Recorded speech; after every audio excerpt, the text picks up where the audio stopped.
Hey, welcome back, you guys. Welcome back to the channel. Thanks for visiting. Those of you who are here for the first time, welcome.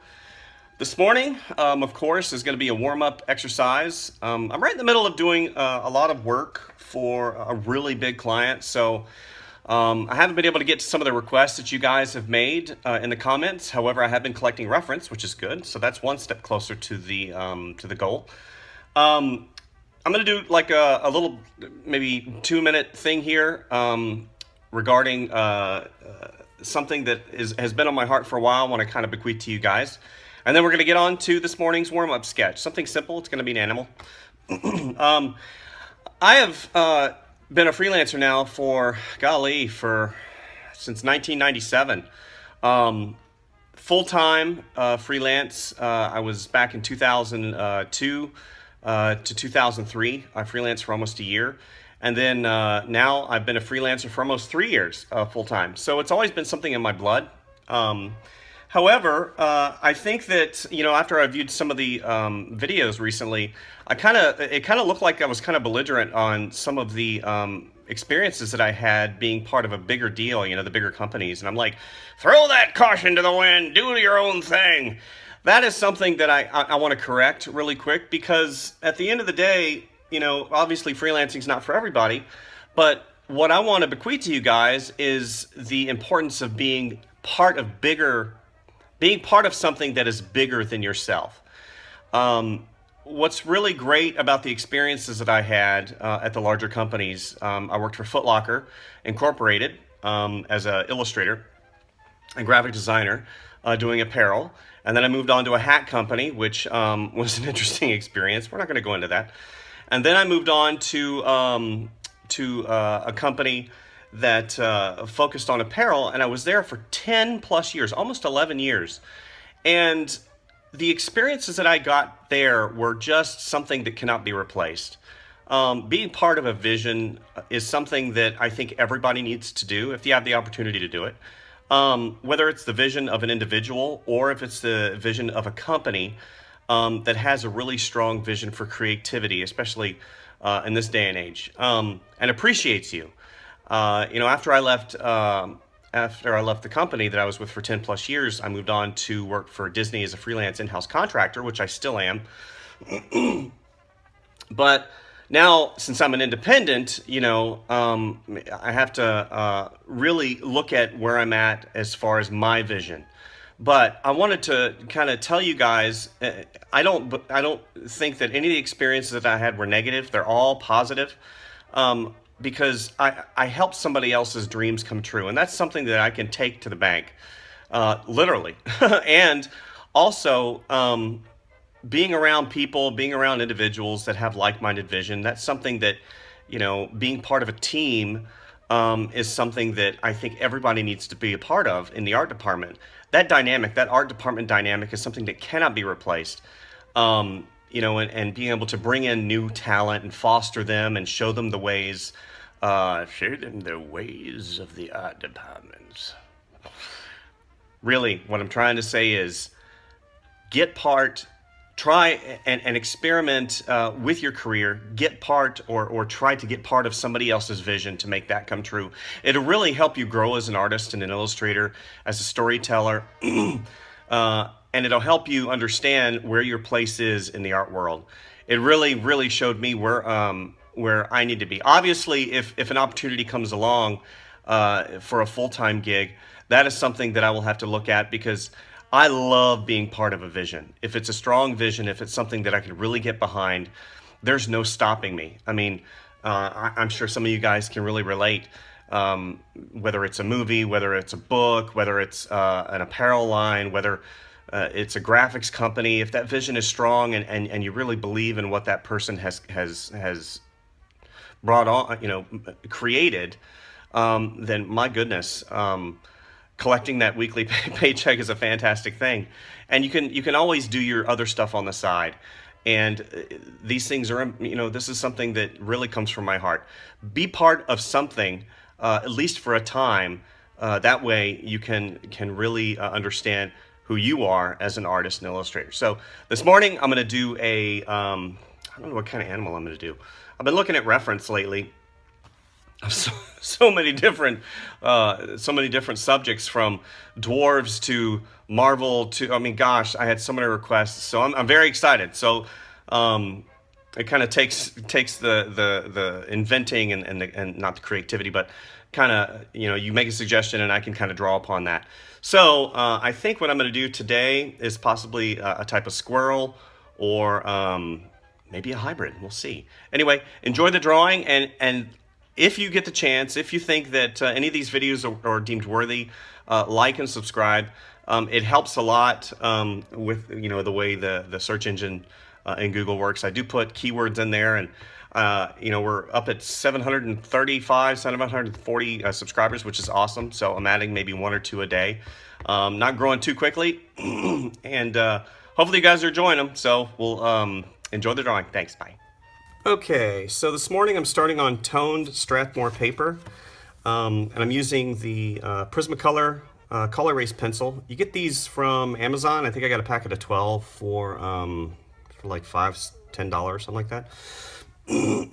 I'm still getting over my little bit of a chest cold, so please, if you hear me clear my throat every once in a while, it's only because if I don't, I will choke. So anyway, so today, like I had told you, I'm going to go ahead and do an animal. Today, of course, being Monday.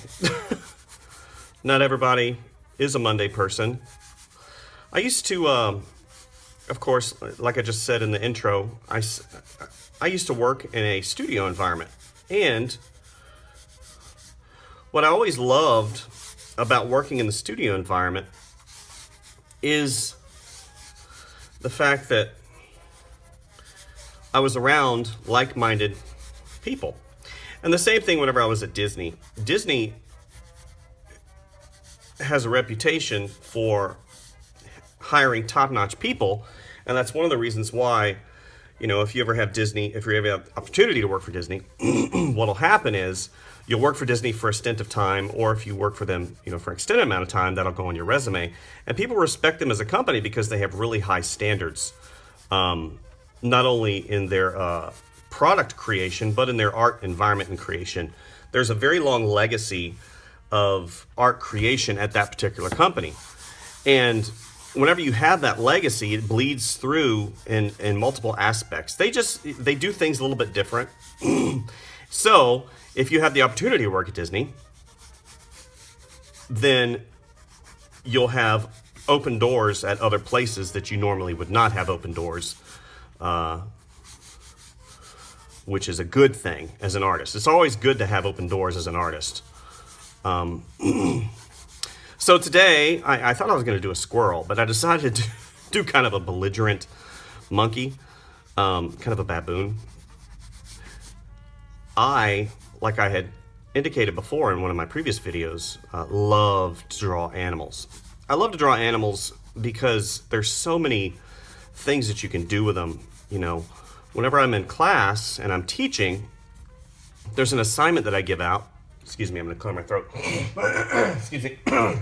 that I give out. Basically, you take two animals and you combine them together to make an animal hybrid, and it really challenges the students to think kind of outside of the box, because they fight it so hard. They want one animal to be one way, and they want the other animal to be the other way, and so it's a balance of exactly how you're going to make that be an attractive and really cool looking design. I will not be doing the animal hybrid this morning per se.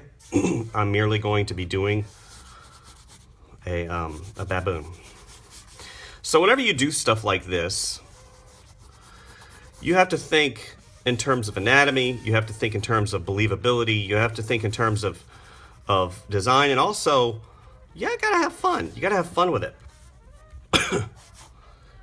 One of the biggest problems that I see in the art world today is a lack, especially whenever you get into the studio environment, a lack of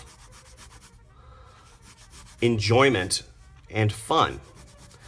If you have fun, just like Mary Poppins says, whenever it comes to work, if you treat it like, a game, then suddenly it ceases to be work and it becomes fun. I love to have fun with my drawings. Something fun,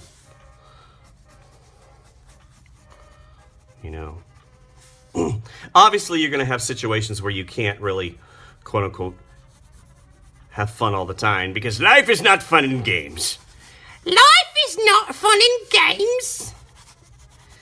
I remember my mom, God rest her soul. She's gone now. But she would always say, Michael, life is not fun in games. Because, I'd be dancing in my underwear or something like that in the living room when I'm 10 years old. Michael, that's what she would always say in a hushed tone. Michael, life is not fun in games.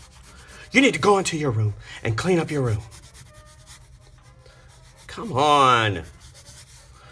She was a big softie. Let me tell you, don't let anybody tell you that moms,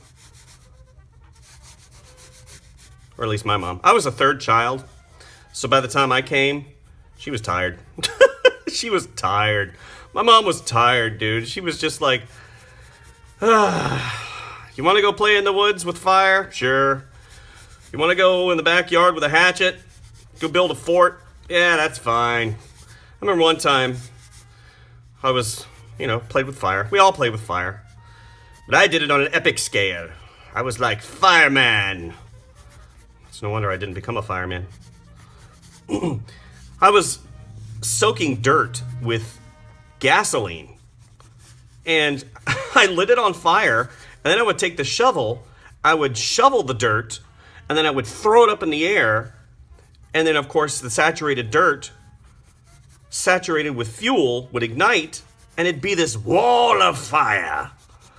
And, I did that for probably 45 minutes, and, at the time, my mom, she was working, and she came bebopping down the street in the car, and she saw this huge fireball in her front yard, and I didn't realize she was coming home, and she pulled up in the driveway, and she gets out, and she's like,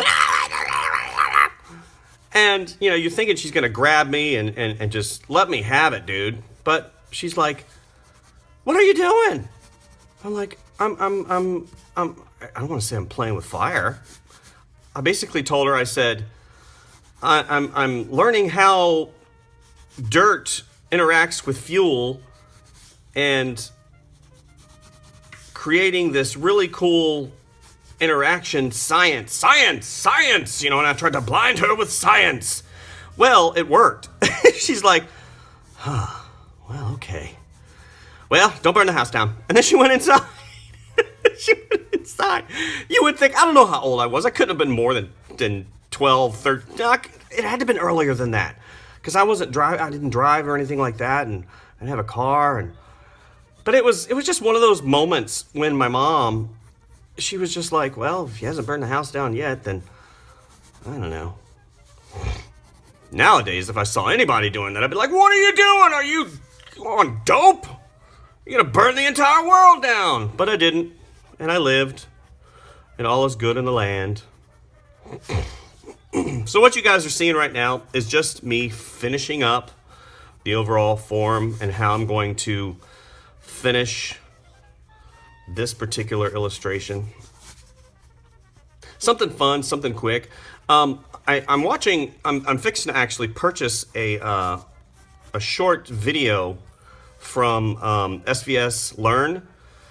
This is part of the ongoing learning process that I love to go through. You don't ever think, even though I have a lot of experience in product design and illustration and stuff like that, I always want to look at this particular type of work as a learning process, and I always want to be able to inject some type of new viewpoint in my work. So what I'm going to do is I've purchased some of the stuff from SVS Learn before.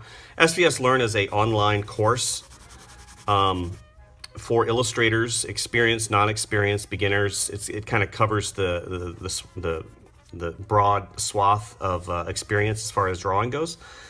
And it's basically on very complex and not convoluted, but complex illustration work. So how do you create complex illustrations without them looking like a big cluttered mess? And one of the things, because I believe Will Terry is the one who is overseeing this particular project, and he's a teacher as well. And, you know, doing 50 items on a page, even more than that, how do you keep that sense of order and have it be an attractive illustration to be able to tell a story? So that's what I'm going to be doing here next, because I of course don't have enough on my plate, right? I gotta put more on there. Isn't that the way we all work? Gotta have more. I'm not busy enough. But that's just part of the ongoing learning process that I love to do. So this is how some people view Mondays. You know, I can listen to the verbal banter that this particular baboon has right now. Let me tell you, I'm tired. I want to go back to sleep. I got a case of the Mondays, man.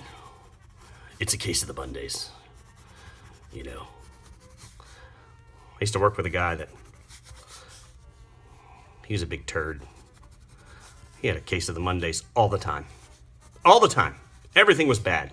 Everything. Maybe that's who this is. This is that guy.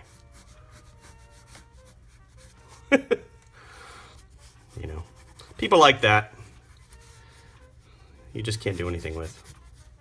He was the Mondays. Anyway, watch the time lapse.